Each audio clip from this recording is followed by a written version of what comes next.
This was once a place that offered sex for money.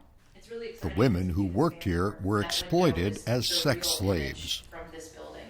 Most Americans think of slavery as something from the past, and yet law enforcement officials say it's happening today. Assistant U.S. Attorney Ed Gallagher says Houston has become a major hub for the slave trade. It is very much alive.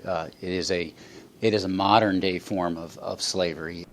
The task force he leads includes non-governmental groups that offer help to women who have been arrested in brothels. Many of them are, in fact, open to that help because they didn't come here for the purpose of what they found themselves in.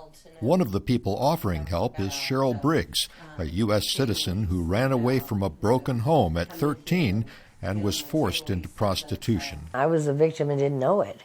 That's not what they called it in the 1970s. They called them, bad names. She says it took her years to overcome the experience, but she can now help others because of it. I can't ever tell them how they feel, but I can tell them how I felt, and there's a common bond there. This building used to house a massage parlor that was really a brothel. Now it serves as the headquarters of Elijah Rising, a Christian organization fighting prostitution.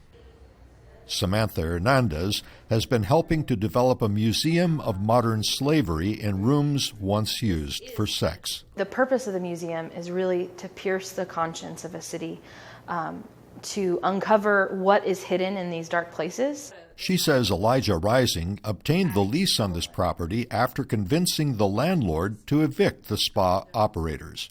We made an incredible friend of the landlord, and he has helped us shut down other places by talking with other landowners and holding them responsible. Often the prostitutes reject offers of help.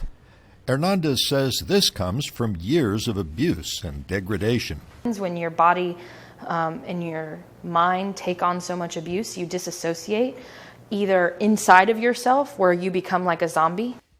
Cheryl Briggs understands that, having had the experience. I learned early on that it hurt less when I didn't fight. She escaped after 2 years, but she can relate to those who have lost their sense of self-worth. We share a common tragedy and a common life situation, and together we can overcome it. Through her activism, Briggs seeks to dispel the notion that prostitution